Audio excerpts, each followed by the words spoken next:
Welcome to Renegade Thinkers Unite, featuring the sharpest minds in marketing, inspirational case histories, and weekly insights you can apply to your business. Find out why top CMOs rank this podcast among their favorites. Now, here's your host, Chief Marketing Renegade, Drew Nizer.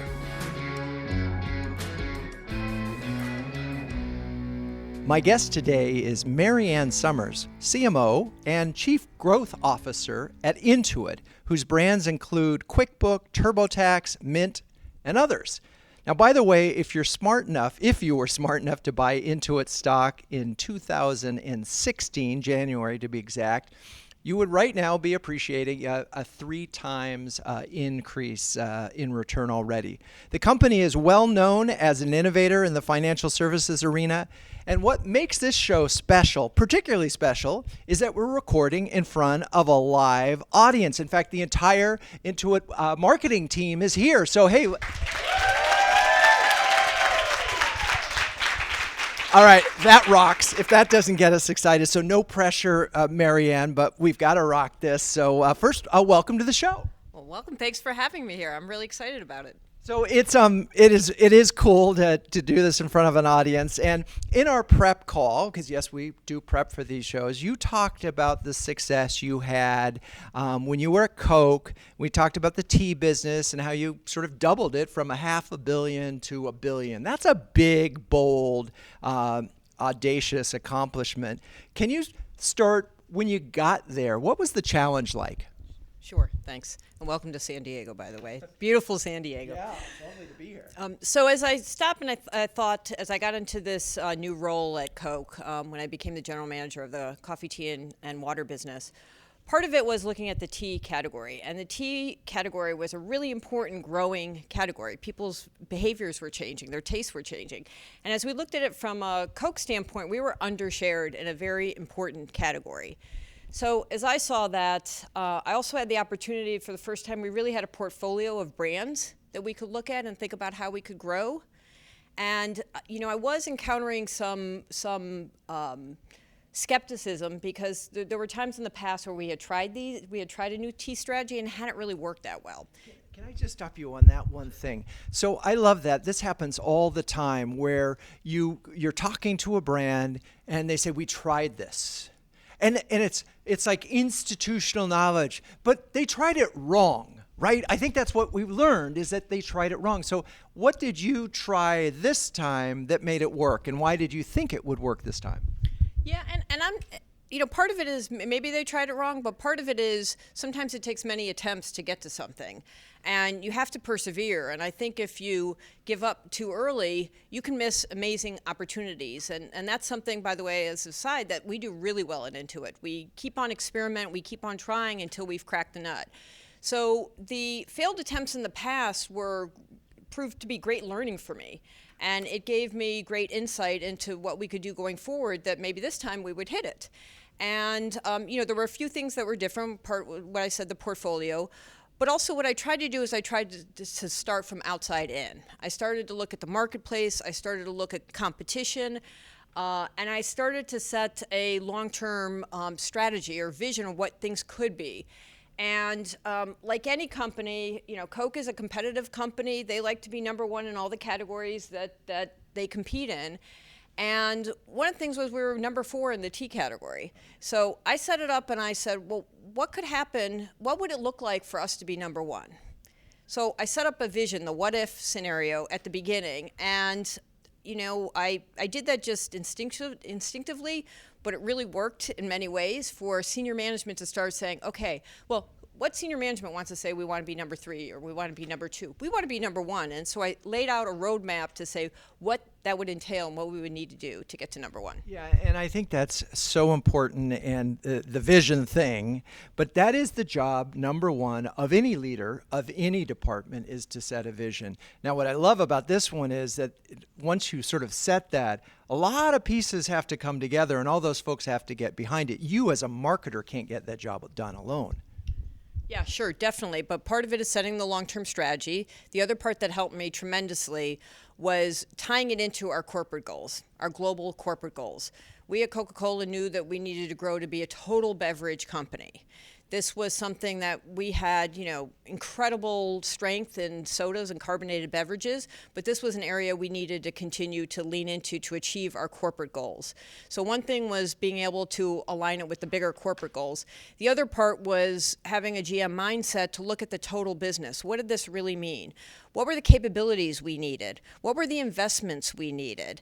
And was it believable that we could get to number one? Like those benchmarks along the way, what would they have to be, and how did that look with that roadmap to get to number one? So I think that laying out those things really helped me, and getting alignment at the top levels, at the CEO, at the president's level, to say, this is our vision, this is our path to get there, this is what we need. So a big part of that was investment in growing awareness. So one of the things that we saw was we had many great brands. One of them was a hidden gem, Gold Peak, which many people did not know about, had a great brand positioning. It had one of the highest repeat rates, the product repeat rates of any of the beverages in the company. It had low awareness, but yet we did testing that showed when we put some marketing money into it, it responded incredibly well. So that was not too hard to figure out, right? It's just uncovering that and building the case. So we got money to launch advertising behind it. And then the other part was really investment in capital for things like new formulas, things like new packages, all those kinds of things to build out the portfolio. And I forgot, you were general manager as well, and there's a sort of somewhat of a big difference between a CMO role and a general manager, because you have P&L responsibility and you can actually marshal the forces. So besides the fact that you just put money behind the brand, was there any sort of campaign that you look back on in that experience where you go, that was cool, that really worked, that was creative? Yeah, I would point to kind of two pieces of it. One's a marketing campaign and one's a commercial strategy, if you will. One of the things that Coca-Cola did, they had this thing called OBPPC. Very catchy, right? It rolls right off. Would you repeat that? OBPPC. PPC. And it's about looking at the occasion. So what's the consumer occasion? Brand, which brand? Because you have a portfolio of brands. What's the packaging? And so, beverages come in a lot of different packaging. Sizes, multi-packs, big sizes, price points, and then the channel. So if you think about that, tea is consumed in many different places. You can go in the middle of the aisle in the grocery store and you can buy a shelf-stable tea. You can go to the refrigerated section where dairy products are and you can buy a chilled tea, a fresh formula there. You can go to the deli section, and when you're getting your sandwich, you grab a single-serve tea out of the cooler or even at checkout.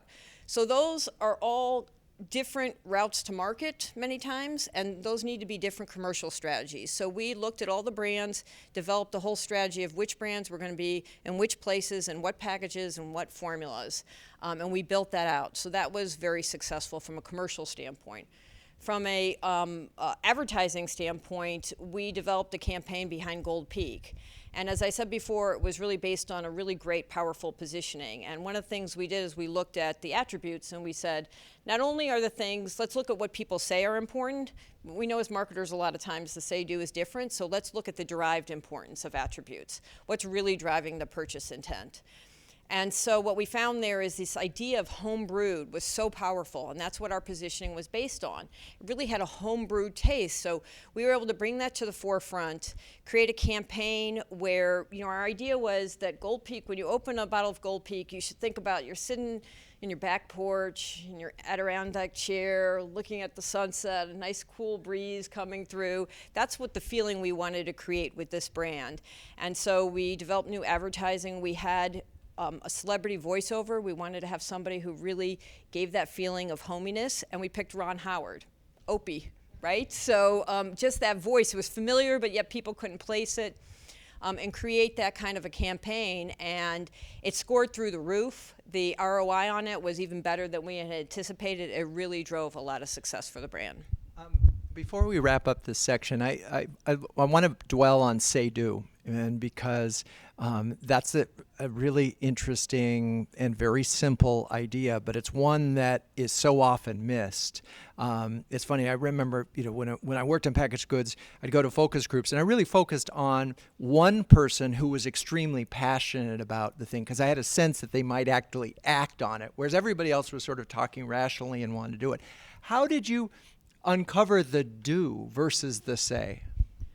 Yeah, I mean, for me, I look at a couple different things, and one exercise is that I do almost in any job I go to is I look at stated versus derived. I have the market researchers run all the correlations connected to the derived importance. So if we're doing experiments and we're actually seeing what people's behavior are in real market, we're looking at, what gets correlated, who said what is important, and how does that correlate to the purchase intent. If it's market research, it's purchase interest, right? So whatever those are, that's the first thing that I do, because you can get really caught up in the say part of it. And if you talk to anybody in the weight loss industry, they live that every day, that people say they're going to do all these things. And really, there's a lot of, also for us in tax and finance, there's a lot of application to that as well. There's intent on what people want to do and what they say is important and what they actually do. So those are some of the techniques that we use. And, the other part is sometimes if you're doing research, watching what people's body language is. That will tell you more about what they're going to actually do than what comes out of their mouth. Interesting. Well, that's a great place for us to take a break. When we come back, we're going to sort of jump to some of the other experiences that you've had, so stay with us. Did you know that Renegade Thinkers Unite was ranked number 2 of the top 10 podcasts for CMOs by Crackerjack Marketing? Wow, we're really honored. Now, we couldn't do that without amazing guests, and we've had some amazing CMOs on this show, and also terrific listeners like you all. If you like what we do here, please subscribe on your favorite podcast player. That way, you'll never miss an episode. Also, as a special thanks, I'd like to send you a free ebook on Renegade Thinkers. Now for that, just email drew@renegade.com. Now let's get back to the show.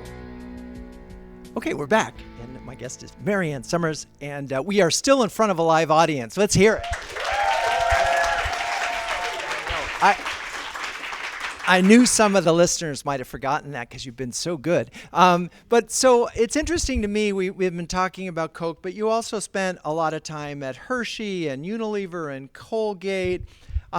Let's talk about that transition now and, leaving Hershey, coming here, very different mindset. Talk a little bit about sort of why make that leap out of packaged goods into financial services? Yeah, a couple of things. I mean, first I would rewind a little bit about the difference, really, between going from some of the consumer products that I've worked on to the tax business, per se.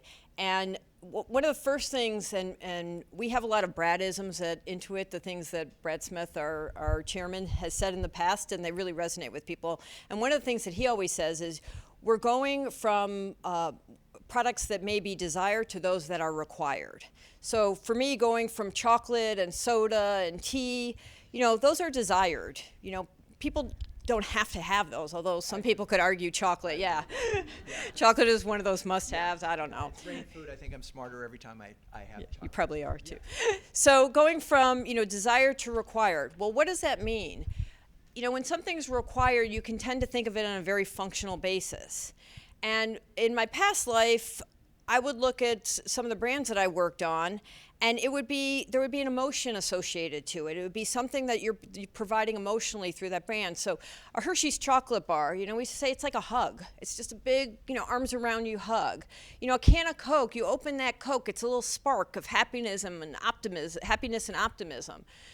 What I was talking about before with Gold Peak, that you open that, you get that kind of that nice balmy breeze brushing through you and that moment of relaxation. All those kinds of things, they're as we think about taxes, what is the emotional part of it? Let's go beyond the functional piece of it. And as many people know, taxes can be very emotional. There's a lot of trepidation when people approach it. And so how do we think about what we're providing, our role, our emotional role for the consumer, how we're helping them, how we're empowering them, how we're showing them that they can do things that they may not have thought that they could do before. And that sense of empowerment flows over maybe to the rest of their life. So that to me, as I brought my past training and my past experience to this category, was really exciting. And as we think about taxes, we think about finance, there's a lot of new room to put that kind of learning to.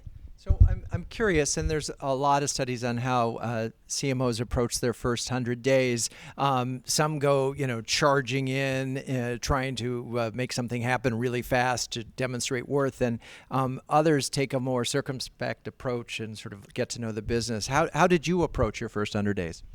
Yeah, I was lucky enough to join Intuit, and it's a company that really believes in understanding the business, and it's about leading with inquiry, not advocacy. And that was really important. And so I approached this as, with a GM mindset that first I have to understand the business. There's nothing more important than understanding the business, getting deep with the customer and the consumer, understanding what their needs are, understanding the business. Looking at the full funnel of our business on how we drive awareness and how that translates over time to actually filing with us. So that was really critical for me. I have been in situations before where I was hired to immediately bring in change as a change agent right off the bat. I'd say when I went to Hershey's, we were a company that spent hundreds of millions of dollars in marketing, and we had effectively zero in digital. So when I came in, and this was not that long ago, when I came in 6 months, I moved it to 35% digital. So that was massive change, massive transformation, helping teach the teams how to build a new skill. Here we had an incredible marketing department, and it's world-class marketing department. It's a group that doesn't toot their own horn, so I'm going to toot it for them. Just an incredible group of people. We spend hundreds of millions of dollars in a very short amount of time to generate billions of dollars in a matter of months. That requires a certain kind of discipline and focus and rigor that this company has, and I was just lucky enough to join and help understand that. Of course, now as I've come on in time, I see a vision for where we can go in the future and how we can transform, but I wanted to take my time to define that. So let's talk about that. It's a good segue. So you do your homework, you get to know, I love that expression. This is a company that leads with inquiry, not advocacy. Made a note of that. Note to self, ask more questions. But you see the lay of the land. It's not broken. Things are working. What did you sort of see as an opportunity, a strategic opportunity? Yeah, I think there's a couple levels. First, there was a near-term opportunity. We were launching a major new product innovation.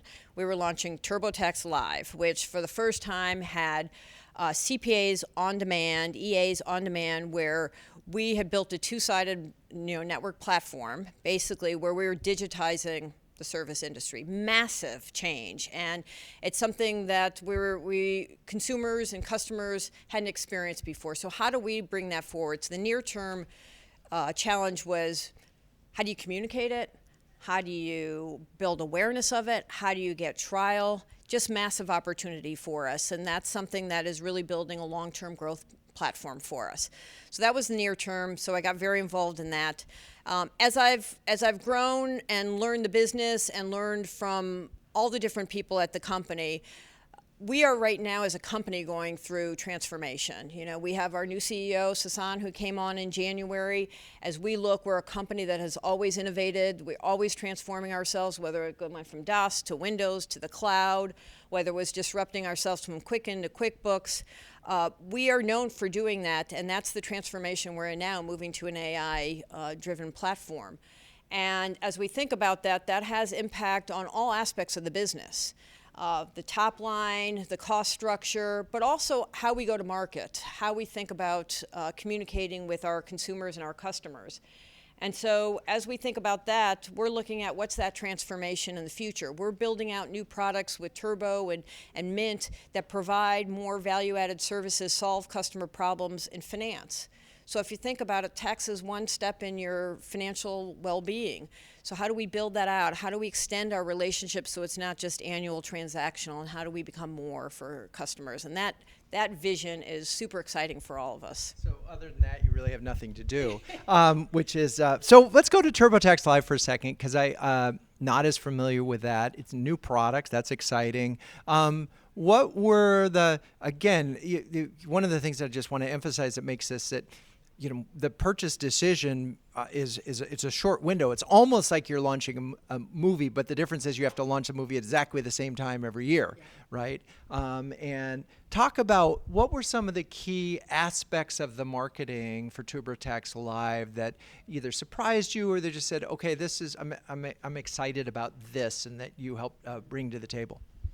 Yeah, I think one of the key insights was there are a lot of people out there that would like to do their taxes themselves. And they actually get started. So if you look at it, it's roughly about 65 million people that do their taxes themselves and 85 million that use a pro. So there's a whole group of people out there that would like to do it themselves, but they get stuck.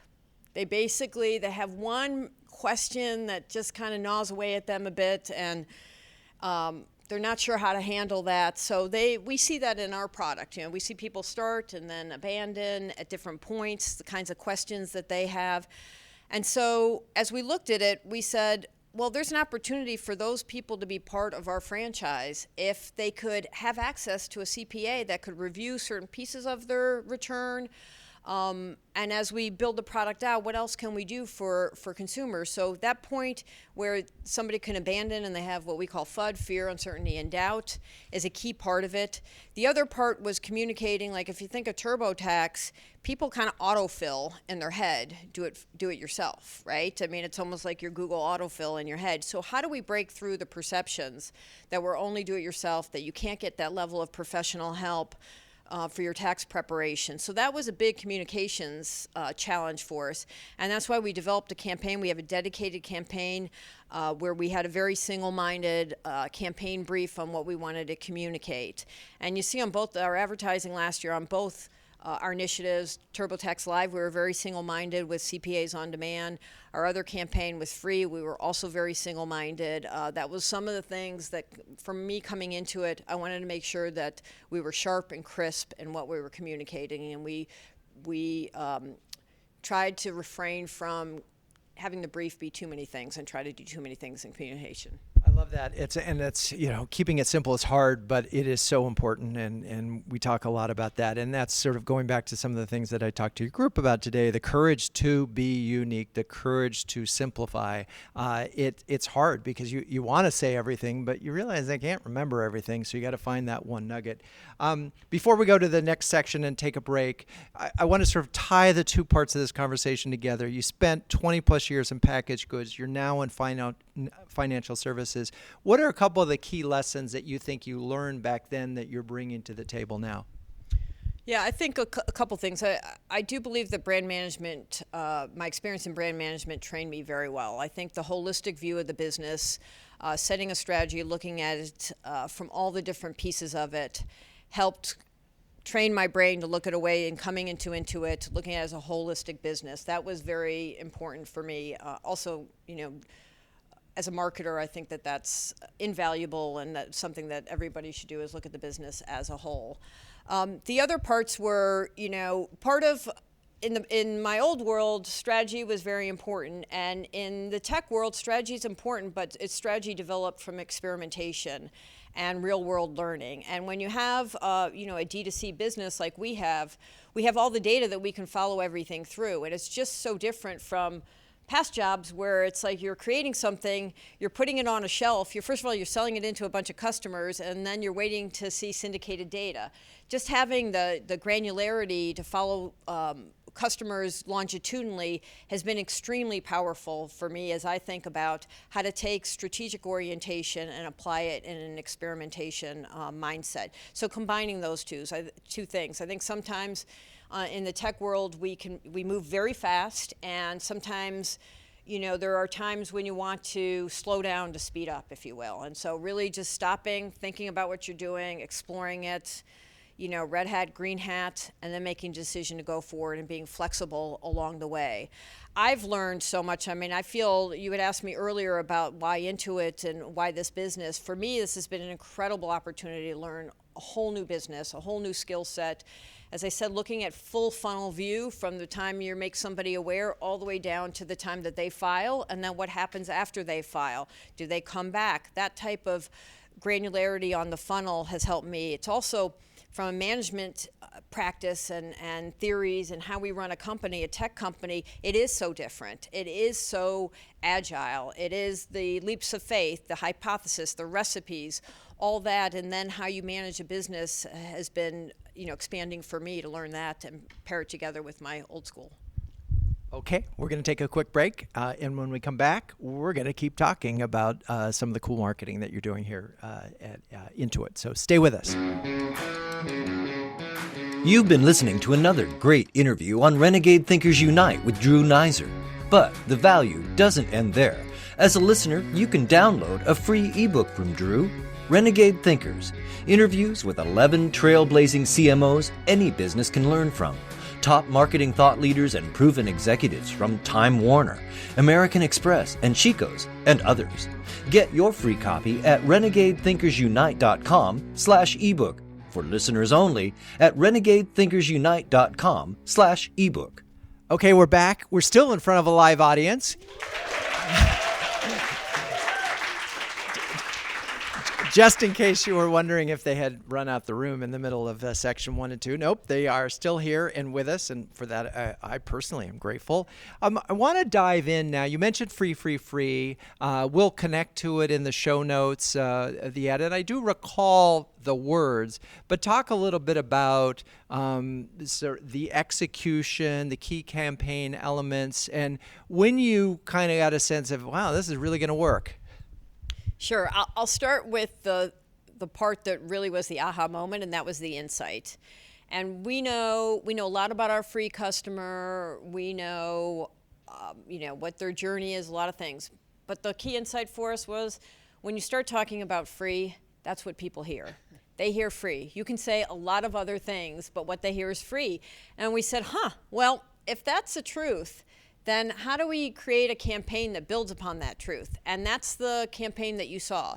It was the idea that it's multiple different situations, and you don't know as you first start to see the execution what's going on. Like, we have one that's a lawyer that's a very dramatic environment. We have one that's a game show that's kind of fun. We have a spelling bee. We have all these different situations, and then the dialogue starts. And everybody's delivering, the actors and actresses are delivering the dialogue as if they're delivering real words, but the real words are replaced all with free. And that was really important for us because we wanted it to reflect what the change was in our offering. And we made a massive change this year. What we did is we first, there was tax reform, so we defined our free product based on the 1040 tax reform as the government had defined it. And then what we did is we decided this year that we were going to provide what's called year-on-year transfer for free. So in the past, people were paying for some of those kinds of things. And so the ability to pay zero to file their taxes, we were really making major step change in order to do that. So we wanted to really let people know this was free, really free.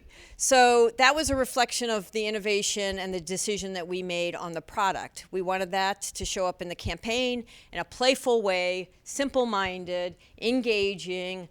And, we measure advertising like many other people where we are tracking it during the season. We look at, the overall ad track, and we look at, did the ad break through? Do people remember the ad? Then, did you remember who the ad was from? So brand linkage. Did you get the key message? And then how did that impact your consideration? And just simple, measures, their metrics. And we looked at it, and it started to really do well. And that's when we started to realize we were onto something really big here. When we look at it, there were millions more people that were able to file for free this year than in past years, and that's something that we take pride in. We want to be able to serve more and more of our customers with our free product as possible. So I can hear the listeners. A lot of B2B folks listen to the show, and I've had the CMO of MongoDB that has 45,000 downloads a day of their free product. I've had CMO of Red Hat, and they have open source software that is also free. But ultimately, they have a way of monetizing on an enterprise level these customers. And so, the challenge at Mongo was, okay, we have to convert like 1% of the 45,000 downloads into a paying customer. That's an amazing thing. I mean, if you're giving your product away, it should be relatively easy to get them to the website. How do you monetize that? I could just hear the folks listening going, okay, that's great, but how do we make money? Yeah, I think that there are different customers and there's different customer needs, and we have a range of products to fit those different customer needs. When we look at our free product, that's for the simple filer, and we want the simple filer to be able to file for free. And that's our goal. We don't look at it from a monetization standpoint for that filer. They may choose to do something else on our site. They may choose to get added value services like audit defense. They may choose to use TurboTax Live because they want the comfort and the confidence of knowing that there's a CPA there. And so our goal is really to provide a range of services and let people choose. Okay, but so there was a path to monetize these folks. I mean, it wasn't. I can tell that it wasn't a priority, but you're a shareholder world. You're putting a lot of energy into it. Okay, I'm gonna just keep moving from that. Then, were there any parts of this program that you did that surprised you, either in their effectiveness or ineffectiveness? As I mentioned before, I mean, some of the parts about the free campaign, as that came to life and as we were able to bring in more customers that paid zero for it, that was a great surprise. As we looked at it, our TurboTax Live product did even better than we had forecasted, so that was an exciting time for everything. We are now running our marketing mix model to look at the ROI on everything, so I'm really excited to get those results. Those are coming in soon. We have a history of being very effective with our ROI and really spending money smartly. Again, looking at the funnel altogether, every different thing that we do, from a TV ad to we spend a lot digital marketing in our performance media to get people to visit the site, see if that's something as they're shopping around, is our product one that's right for them, and then going from visits to logins, from logins to starts, from starts to completions. And that's really how we look, all our different vehicles playing a role in that full funnel view. Yeah, I can hear some of the listeners, the B2B ones, who have a 14-month sales cycle and 10 different people, and they're sort of just salivating with envy. They're looking at it and thinking about it and go, we market and they buy it, and we can measure on literally on an ROI basis. So that's cool. So the metrics that matter to you happen to be the same metrics that matter to your CEO and because they're the same. Yeah, for sure. I mean, we are very clear on what our metrics and measurements are going into it. I think that, as I mentioned at the top of what we were talking about, that we have very good operational rigor, and we've defined some of those measures. We've aligned with our board. We've aligned with our management.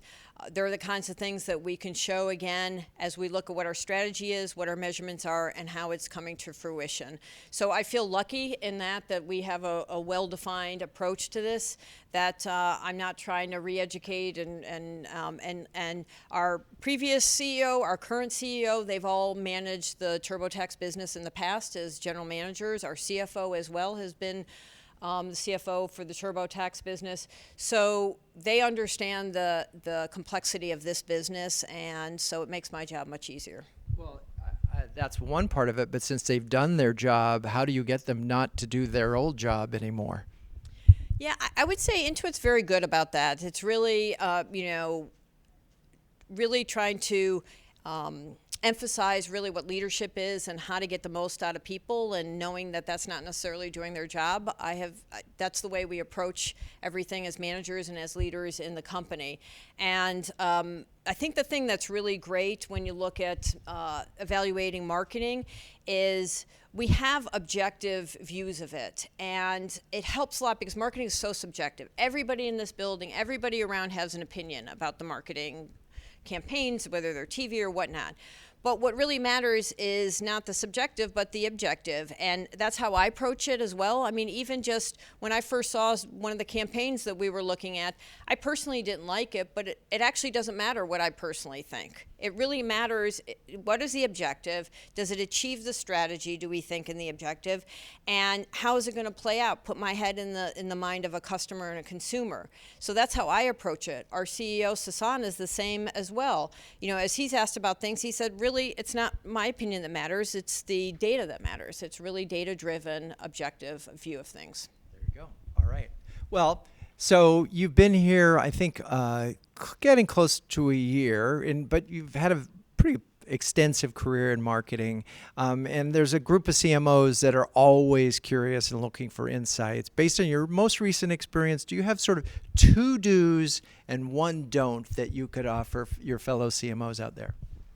Sure. I think, one of the things that I've learned is that, we spend a lot of time as marketers thinking about the consumer customer truth. And it's super important, right? But we have to go beyond that. We have to think about what the brand truth is. So evolving the consumer truth to the brand truth is so critical. And what I mean by that is, what is the native genius of the brand? What do we really do uniquely well? And how can we extend that? Beyond what's your native genius, like what's the brand point of view? Like imagine, as you look at different cultural events, what would the brand think of different things? I'm not saying that you have to go out and make a statement, but that brand has a truth, and it would show up in different ways, and being clear on what that brand voice is. I think that that's really important. That's one of the things that, I've learned over time. I think the other part is when I think about marketing people going into new assignments, you have to understand the business. There's just no two ways about it. You have to get deep and understand the business. Too many marketers might say, oh, I'm responsible for demand generation. You need to understand how the P&L works. You need to understand what the key drivers are. It's only going to make you better, and it's going to make you a more valuable part of the management team. I'm going to add one more due. The other part is a lot of times marketers have great minds for strategy. And oftentimes that's something that is really valued in leadership teams. So leaning into kind of the strategic piece of things and that training, I think, is really important. On the don't, for me, I think of it as, check your ego. I've seen too many marketers come in, CMOs come into an assignment, and they want to put their thumbprint on things right away. It's, in some ways, maybe a natural tendency, but I think it's, I just advise against that. I think really understanding what's going on there, figuring out what needs to be done. You can thrash organizations around a lot. CMO tenure is I think, at an all-time low, where it's always kind of a tough tenure. Thrashing people around on what the latest person wants or how they want to make a name for themselves doesn't serve anybody. So that's the don't. I feel pretty strongly about finding out what the business needs and playing to that versus playing to how you want to make your mark. I love it. Those are great. I'm going to attempt to summarize this episode for folks tuning in late. I love when we started, you talked about just the importance of perseverance, but you quickly, it transformed from just following through on things and making sure that an idea that hadn't worked in the past can work. Setting a vision. It sounds like a dub, but you'd be surprised how many folks sort of skip that step and go right to the tactics. One really important thing that you mentioned that flew by, but it's aligning your goals with the corporate goals and understanding how those things work together is so important. And part of that is translating the metrics into those, but the vision. And you're so much more likely to get funding for the program if it fits into the growth plan and probably not. We talked a little bit about awareness, and I can't emphasize enough. There's people don't buy products that they haven't heard of. It's funny enough. You want to do business with people that you know. Awareness really matters a lot more than people give it credit for. I'm going to have to study OBPPC a little bit more, but it makes a lot of sense. And what I loved is your description of the Gold Leaf experience and what it was like. It reminds me of the way that alcohol brands often think about it. It's that moment when you're going to have that drink. So I love that. Leading with inquiry, not advocacy. Amen. Yes. And then you just heard these other areas. So with that, Marianne, I want to thank you for being on the show. Thank you for having me. I've really enjoyed it. And I want to thank the audience for your participation.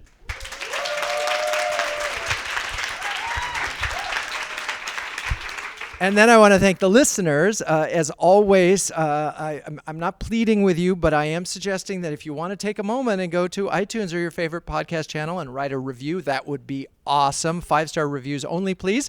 And as always, until next time, keep those renegade thinking caps on and strong.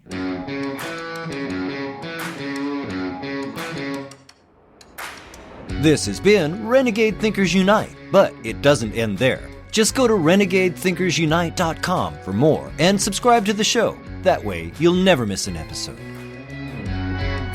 We'll talk with you next time on Renegade Thinkers Unite.